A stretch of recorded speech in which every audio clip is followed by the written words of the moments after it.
여러분 반갑습니다. 오늘 이 예배에 참여하신 여러분을 주님의 이름으로 환영합니다. 오늘 말씀의 제목은 여기 보시는 대로 새 사람과 미날이라고 정했습니다. 본문에서는 아합 왕과 그의 아내 이세벨이 나봇이라고 하는 사람이 가지고 있는 포도원을 빼앗기 위해 저지른 사악한 범죄와 그들의 말로에 대한 이야기가 나오고 있습니다. 우리 모두 이 이야기를 통해서 많은 것을 깨닫고 교훈을 얻는 시간이 되시기를 바랍니다.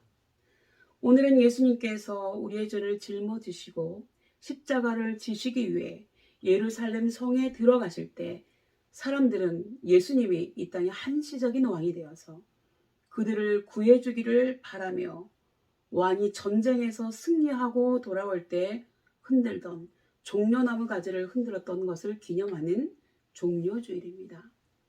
이게 종려나무 가지를 흔들며 환영하는 사람들의 환대를 받았지만 예수님은 그분이 하셔야 할 임무를 묵묵히 해나가셨습니다. 그리고 예수님을 악당들에게 팔아넘기는 조건으로 은 30냥을 이미 받고 와서도 예수님의 최후의 만찬석에 뻔뻔하게 나와 앉아있는 가룟 유다에게 예수님은 이렇게 말씀하십니다. 인자를 파는 그 사람에게는 화가 있으리로다. 그 사람은 차라리 태어나지 아니하였더라면 자신에게 좋을 뻔하였느니라 라고 말씀하셨습니다. 이 말씀의 내용은 가룟 유다와 같은 사람은 차라리 이 세상에 태어나지 않는 편이 자기 자신에게도 좋을 뻔했다고 하는 뜻입니다. 그리고 이러한 예수님의 말씀처럼 오늘 본문의 아합과 이세벨도 역시나 차라리 이 세상에 태어나지 않았더라면 그들 자신이나 이스라엘 백성 모두에게 좋을 뻔한 사람들이었습니다. 성경에 기록된 저들의 행적을 보면요, 그들의 행위 중에 선한 것이나 잘한 일은 단 한 가지도 찾아볼 수 없었습니다.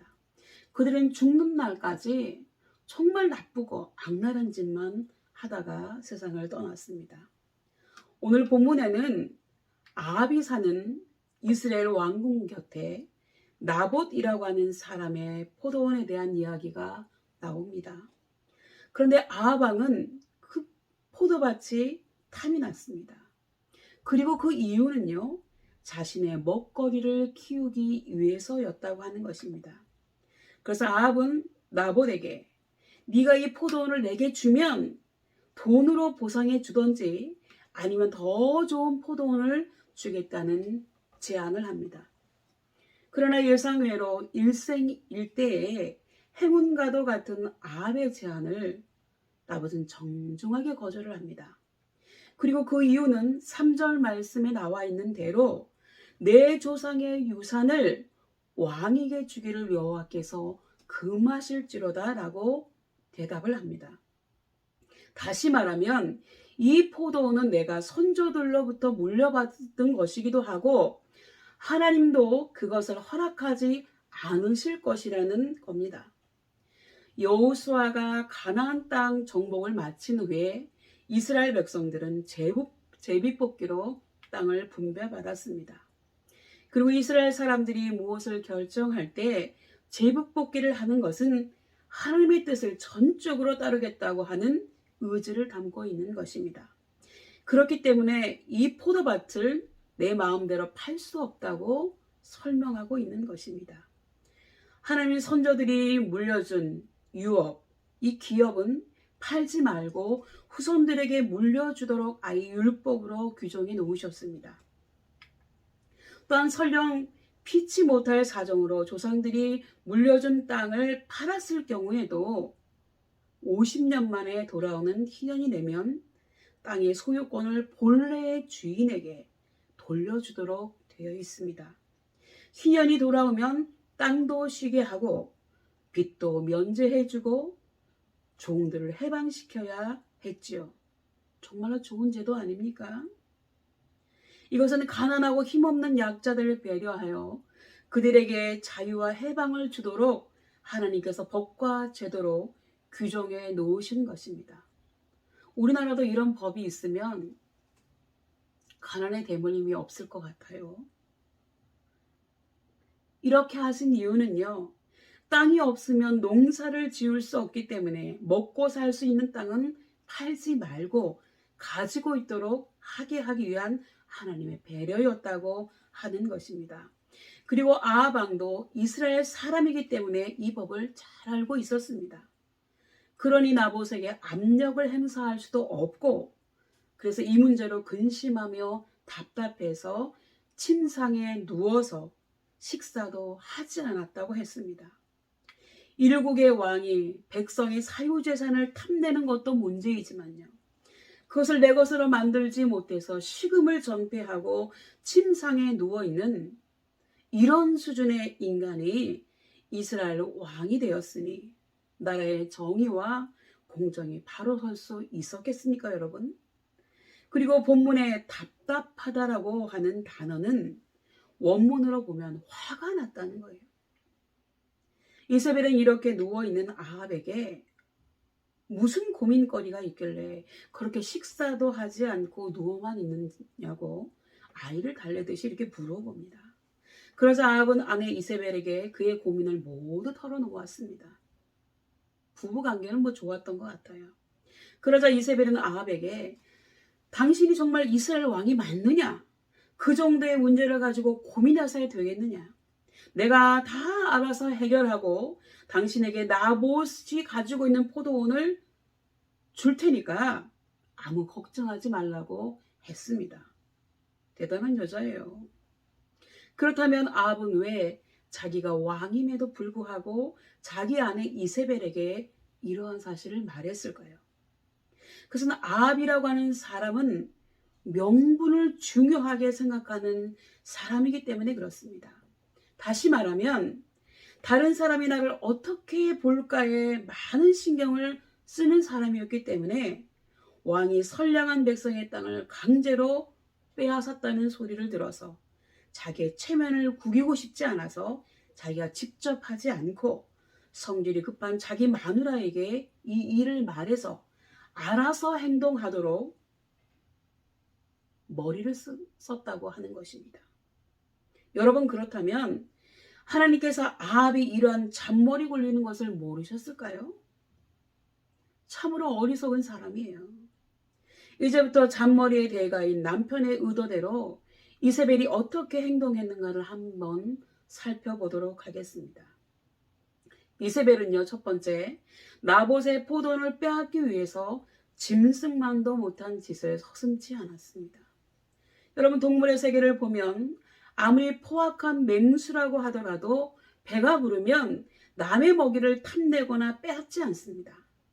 그러나 이세벨은 권력을 이용하여서 짐승도 안 하는 짓을 서슴없이 했다고 하는 것입니다. 즉 나봇에게 억울한 누명을 씌워서 죽였을 뿐만 아니라 그의 가족들까지도 모두 죽이고 그의 포도원을 공짜로 빼앗아 버렸다고 하는 겁니다. 이미 왕이라서 가진 재산이 많잖아요. 근데 굳이 남의 걸 이렇게 뺏을 이유가 뭐가 있습니까? 이 일을 위해서요, 이세벨은 먼저 아합의 이름으로 편지를 썼습니다. 왕은 있으나 마나요. 이 여자가 다 알아서 하는 거예요. 그리고 도장을 찍어서 나봇이 살고 있는 이스라엘이라고 하는 성읍의 장로들과 그 유지들에게 편지를 보냈습니다. 편지의 내용은요, 그 성읍의 금식을 선포하라는 거예요. 뭐 때문에 금식하라는 거예요? 금식을 선포하고 나봇을 백성들 가운데 높이 앉힌 후에 불량배 두 사람을 미리 매수해 두었다가 불량배로 하여금 사람 산 거죠. 깡패 산 거예요. 나봇이 하나님과 왕을 저주하는 것을 우리가 직접 보고 들었다. 이렇게 거짓말하라고 시키라고 하는 것이었습니다.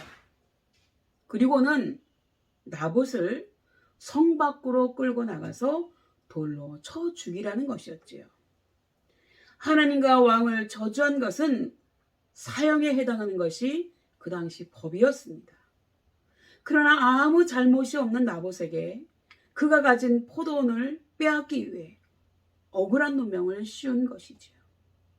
예수님도 아무 잘못이 없으셨는데 신성 모독죄의 누명을 쓰고 죽으신 것 아닙니까? 이러한 것을 보면 나봇의 죽음과 예수님의 죽음이 개연성이 있습니다. 이렇게 하자 이스라엘 성읍의 장로들은 이세벨이 시키는 대로 나봇은 물론 그의 아들들까지 성 밖으로 끌고 나가서 모두 돌로 쳐 죽였습니다. 충성한 거죠. 한 자리 해보려고. 그리고 장로들은 나봇이 돌에 맞아 죽었다는 사실을 아합 왕에게 자랑스럽게 통보하였습니다. 그러나 아합 왕에게 보낸 이 보고서는 이세벨이 받았어요. 이세벨은 나봇이 돌에 맞아 죽었다는 소식을 듣고 난 후에 아합에게 달려가서 일어나서 이스라엘 사람 나봇이 돈으로 바꾸어 주기를 싫어하던 포도원을 가지세요. 나봇이 살아있지 아니하고 죽었습니다라고 했습니다. 그러자 아합은 여기 그림에 보는 것처럼 희색이 만면해서 즉시 일어나서 이스라엘 사람 나봇의 포도원을 소유하기 위해서 그곳으로 내려갔다고 21장 16절에 기록하고 있습니다. 그렇다면 여러분, 완전 범죄 같죠? 아합이 그의 아내 이세벨을 내세워 나봇의 포도원을 강탈했으니 이제 모든 것이 완벽하게 끝난 것일까요? 그렇지 않다고 하는 것입니다. 이때 하나님이 엘리야에게 나타나셔서 이렇게 말씀하셨습니다. 너는 일어나 내려가서 사마리아에 거하는 이스라엘 왕 아합을 만나라. 오랜만에 나타나신 거죠. 저가 나봇의 포도원을 소유하기 위해 그곳으로 내려갔나니 너는 아합에게 말하여 이르기를 여호와의 말씀이 내가 죽이고 또 빼앗았느냐. 다 보고 계셨다는 거예요. 하셨다 하고 또 저에게 이르기를 여호와의 말씀이 개들이 나봇의 피를 핥은 곳에서 내 피, 곧 내 몸의 피도 핥으리라 하셨다 하라. 이렇게 전하라는 것이었어요. 이렇게 하나님의 명령을 받은 엘리야는 나봇의 포도원을 가지기 위해서 가는 아합을 만나러 갔습니다. 그리고 오랜만에 엘리야를 만나게 된 아합의 첫 마디는 나의 대적이여 나를 찾았느냐? 라는 말이었습니다.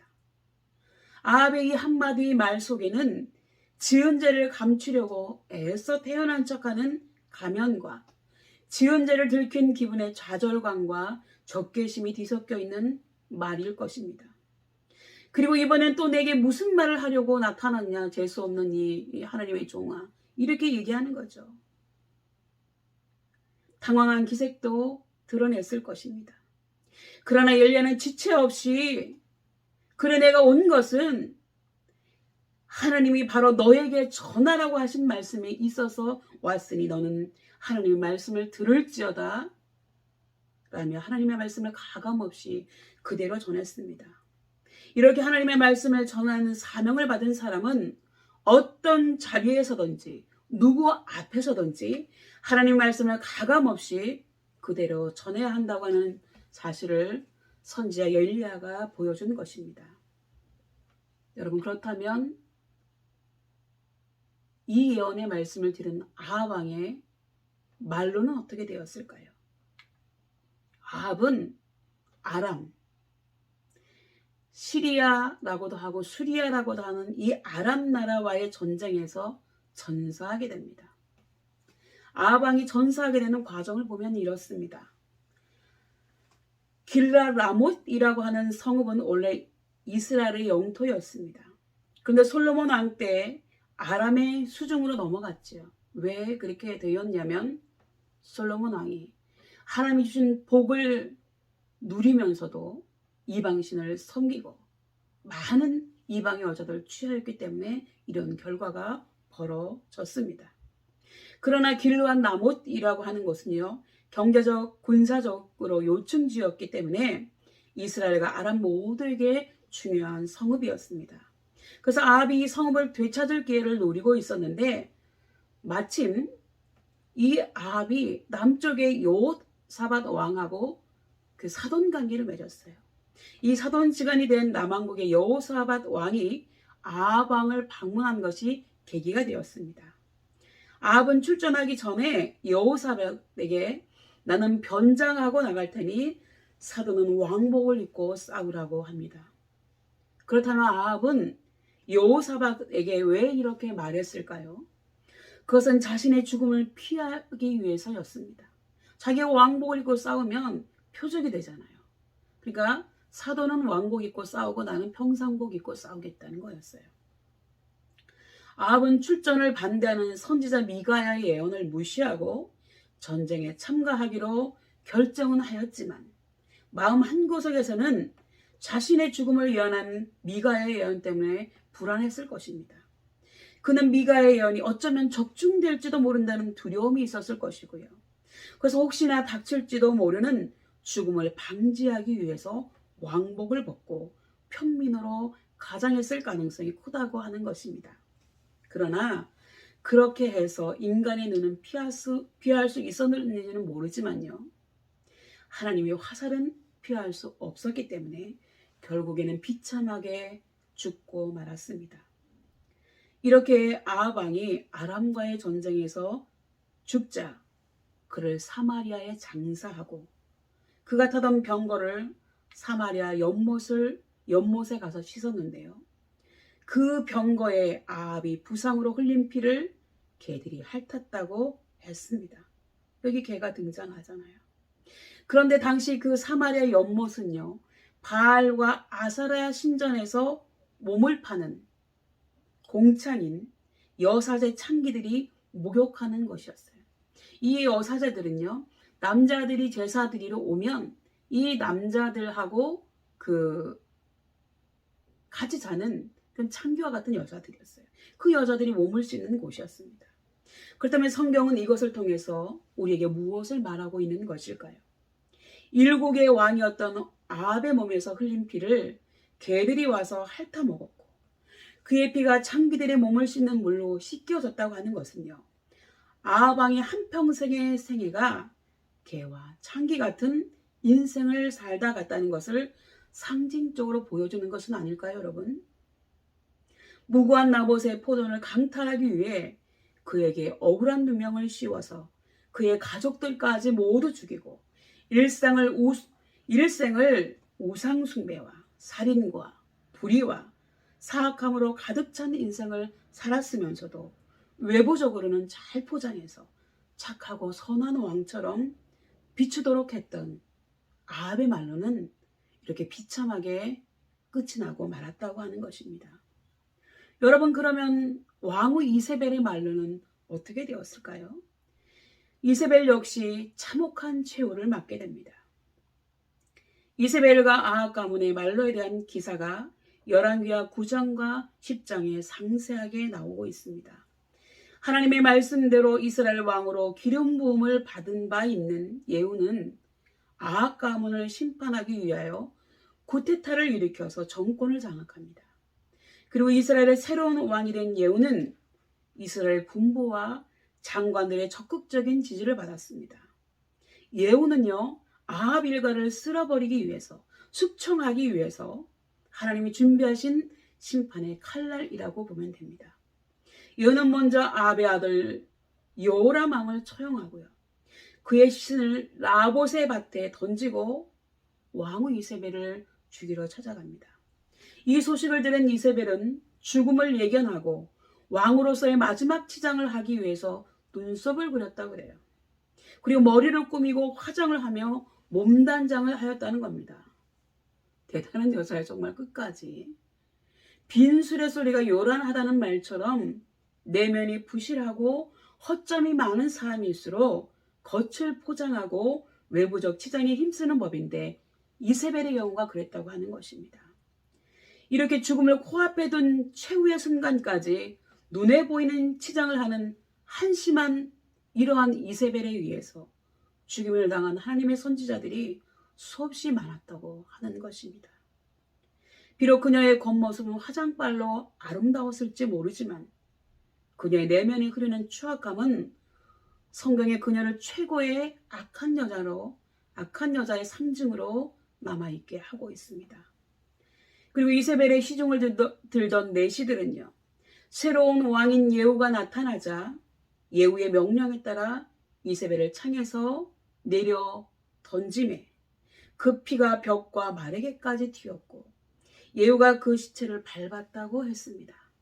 그리고 예후의 명령에 따라 나중에 이세벨의 시신을 장사하려고 보니까 남은 시신은 이세벨의 머리와 발과 손바닥뿐이고 나머지는 찾지 못했다고 기록하고 있습니다.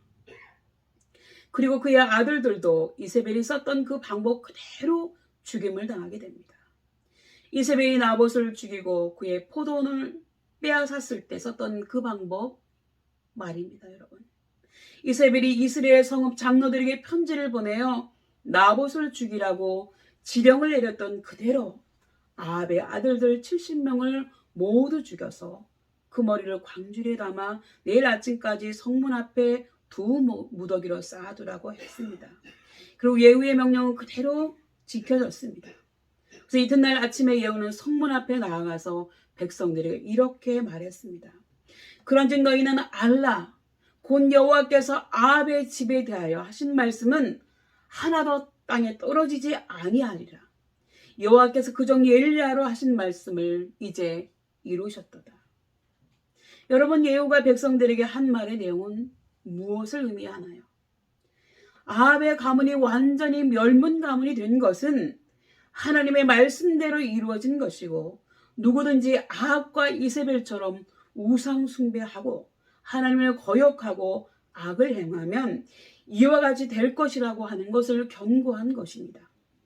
그리고 하나님의 심판의 칼날로 사용된 예후는 아합의 집에 속한 남아있는 모든 자들과 그와 가까운 친구들까지 모두 죽였다고 했습니다. 하나님이 엘리야를 통하여 아합에게 통보하신 말씀 그대로 아합의 가문은 완전히 멸망하는 멸문지가가 되고 말았습니다. 여러분, 이제 말씀을 마무리하겠습니다. 오늘 본문에 등장하는 세 사람의 특징을 한번 보겠습니다. 첫 번째, 아합입니다.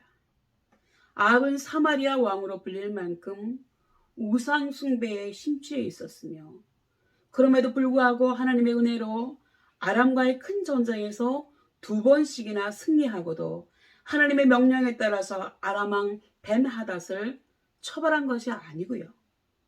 자기의 마차에까지 올려서 심지어는 내 형제라고까지 불렀습니다. 결국 그래서 아람과의 전쟁에서 죽잖아요.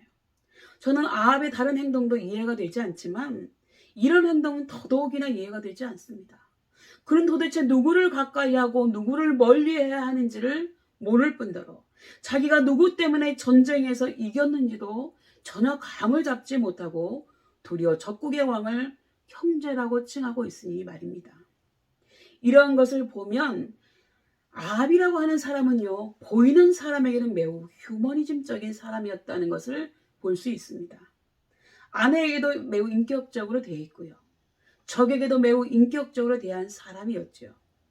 그 자기가 왕임에도 불구하고 백성의 재산을 함부로 빼앗지 못하고 가슴앓이만 했던, 인간적으로 보면 매우 착하고 휴머니즘적이고 좋은 사람으로 비쳤을 가능성이 많다는 것입니다. 그러나 보이지 않는 하나님의 명령에는 별 관심이 없던 그런 사람이었습니다. 여러분, 세상 사람들 대부분이 이렇지 않나요? 그리고 두 번째, 이세벨을 보겠습니다. 이 여자는 금수저로 태어났어요. 왕의 딸로 태어났으니까 금수저죠. 금수저로 태어나서 자기가 원하는 것은 다 가질 수 있다고 믿었던 여자입니다. 그리고 우리나라의 유교가 그렇듯이 자신의 정치 기반과 권력 유지를 위해서 바알이라고 하는 신을 섬기는 척하면서 그것을 철저히 이용했던 굉장히 똑똑하고 카리스마가 있었던 여자입니다. 얼굴도 꽤나 예뻤고요. 왕이 오로지 정치에만 몰두할 수 있도록 내조도 아주 잘했던 내조의 여왕이라고 볼 수 있습니다. 게다가 머리가 좋아서 자기 손에 피 묻히지 않고 어떠한 송사에도 휘말리지 않으면서도 자신이 원하는 일은 꼭 하고야만은 집념을 가지고 있었다고 볼 수 있습니다. 그리고 마지막 인물 라보디오. 이 사람은 높임이라고 하는 뜻을 가지고 있습니다. 여러분, 그 당시에 신과 같은 위치에 있었던 왕의 제안으로 얻게 될 엄청난 부귀와 명예에도 이상하리만큼 흔들리지 않고 오로지 하나님의 명령과 율법을 지키기 위해서 목숨을 걸었던 사람입니다. 그래서 우상 숭배가 만연해 있던 그 땅에서 정말 이상한 바보로 보였던 사람이지요. 여러분, 한때 곡성이라고 하는 영화의 명대사인 무엇이 중한디라고 하는 말이 유행한 적이 있습니다.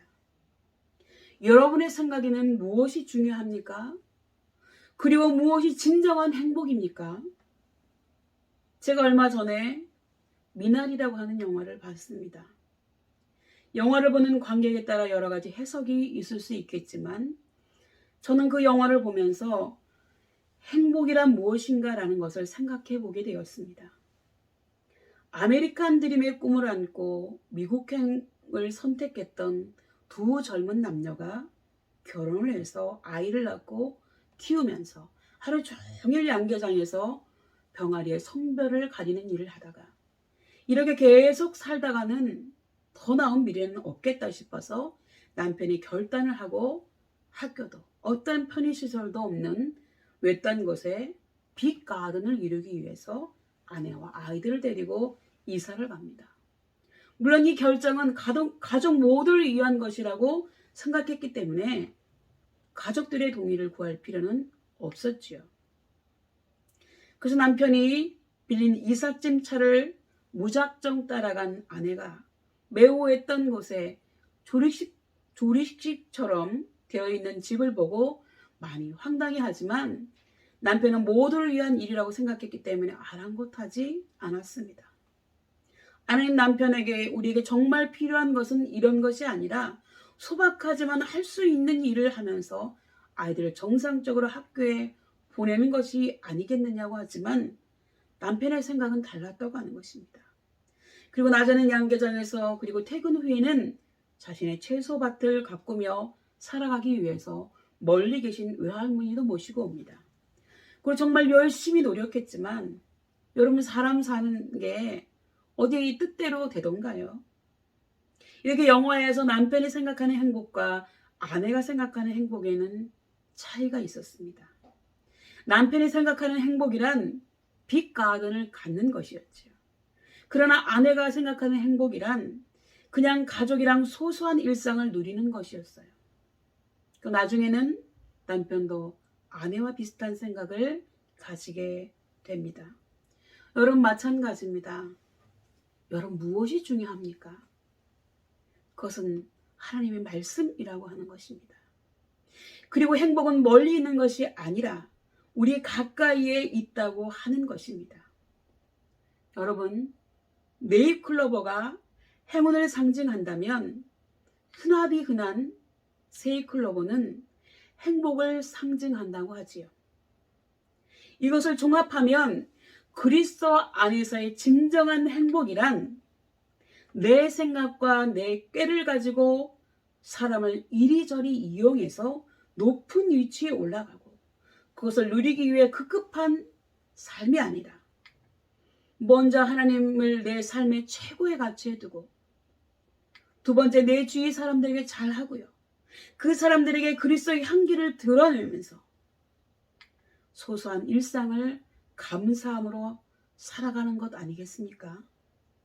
그리고 이렇게 살아가다 보면 돈과 명예는 저절로 우리에게 따라오게 되어 있다고 하는 사실입니다. 저는 여러분 모두에게 이러한 복이 임하기를 예수님의 이름으로 축복합니다. 기도하시겠습니다. 하나님 아버지, 오늘 우리는 코로나 속에서도 이렇게 감사함으로 종료주의를 맞이합니다. 그러나 생각해보면 우리도 그 옛날 이스라엘 사람들처럼 예수님은 우리 영혼의 구원자가 아닌 매우 한시적이고 세상적인 구원자의 자리에 놓고 있는 것은 아닌지를 생각하며 회개하오니 우리가 잠시 있다가 사라져버릴 세상의 가치에 목숨 걸지 말고 영원한 가치를 향해서 나아가는 우리가 되게 하여 주옵소서.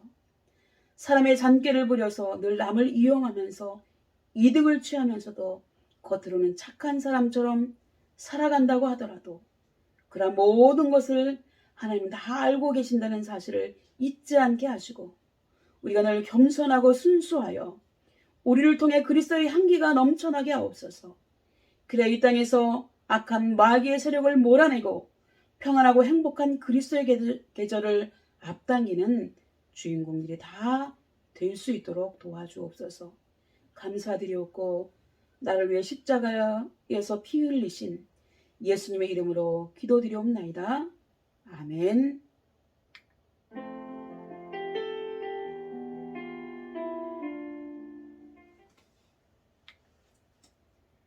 우리 복음송 1000번을 불러도 같이 찬양 올리시겠습니다.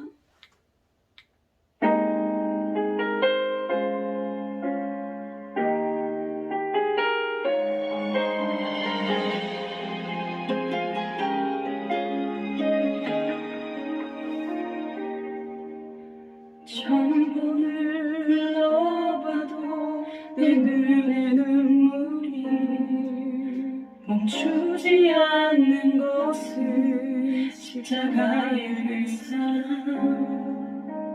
나를 살리러 지신 그 십자가 모든 물과 피 나의 더러운 죄 씻으셨네. 나를 향한 그 사랑 생명을 내어주사 영원한 생명에 내게 주심을 감사해. 천번을 불러도 내 눈에 눈물이 멈추지 않는 것은 십자가의 그 사랑.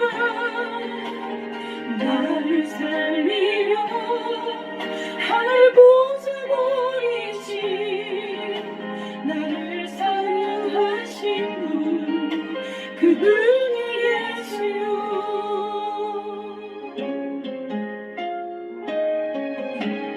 천번을 흘러봐도 내 눈에 눈물이 멈추지 않는 것은 십자가의 그 사랑. 나를 살리려 지친 그 십자가 모든 물과 피 나의 더러운 죄 씻으셨네. 나를 향한 그 사랑 생명을 내어주사 영원한 생명에 내게 주심을 감사해. 천번을 불러도 내 눈에는 눈물이 멈추지 않는 것을 십자가의 그 사랑. 나를 살리려 하늘 보좌 버리신 나를 사랑하신 분 그분이 예수요. 천번을 불러도 내 눈에는 눈물이 멈추지 않는 것은 십자가의 그 사랑. 나를 살리려 하늘 보좌 버리신 나를 사랑하신 분 그분이 예수요. 나를 사랑하신 분 그분이 예수요.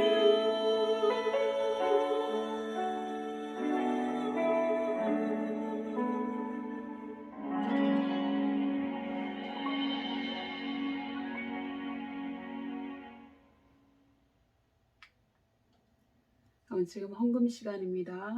그럼 헌금 시간에 감사의 기도 제목, 또 하나님 앞에 소원의 기도의 제목, 하나님 앞에 정성껏 헌금 올려드리도록 하겠습니다.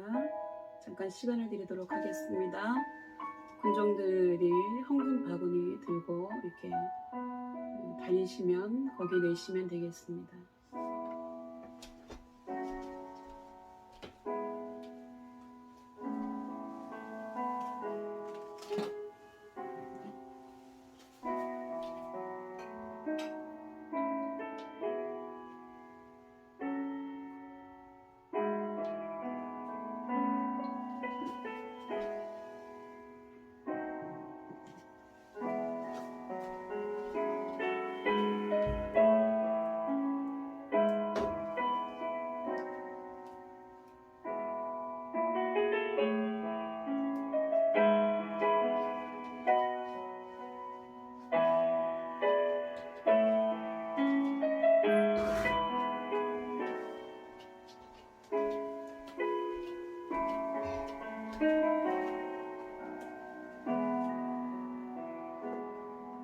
하겠습니다.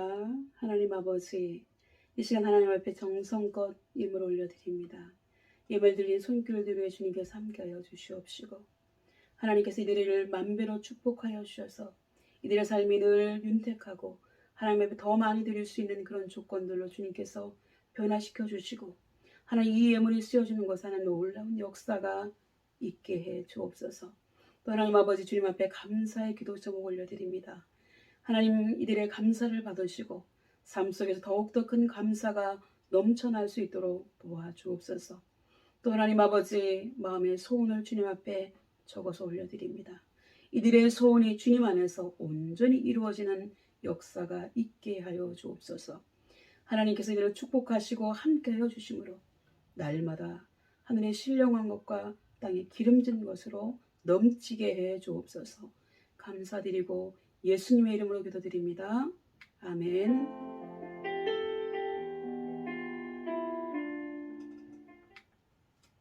제가 축도하고 예배는 마치도록 하겠습니다. 다음 주일 부활주일에 부활절 계란 나누니까 여러분, 그 계란은 원래 찐 계란을 드리는 게 아니고 병아리 깨는 것처럼 예수님께서 죽음의 권세를 깨고 부활하셨다고 하는 것을 의미하는 것입니다. 부활절 계란 잘 나눌 수 있기를 바랍니다. 우리 축도하겠습니다. 기도합니다. 지금은 교회의 머리가 되시며 우리의 영원한 구원자 되시는 우리 주 예수 그리스도의 은혜와 하나밖에 없는 외아들도 아끼지 않으시고 우리의 죄를 대속해 주시기 위한 한목제물로 내어주신 하나님 아버지의 사랑과 하나님의 방법대로 사는 사람이 당장은 손해보는 것 같지만 그러한 사람이 진정한 행복자이고 승리자임을 깨닫게 하시는 성령님의 감화감동 충만하심이 낮은 인간의 전께로 다른 사람을 이용하여 나의 이득만을 취하는 삶을 살지 않고 손해를 보더라도 겸손하고 진실하게 그리스도의 향기를 풍기며 하나님과 사람들에게 모두 인정받는 진정한 행복자, 진정한 승리자의 삶을 살기로 다짐하고 결단하는 우리 모든 신우들 머리 위에와 우리가 속한 교회와 대대와 간부님들, 신우들 머리 위에, 특별히 우리 대대장님 머리 위에 지금부터 영원토록 함께 하시기를 간절히 축원하옵나이다. 아멘. 여러분, 예배는 마쳤습니다. 감사합니다. 한익교회 군종들은 잠깐 뵙도록 하겠습니다.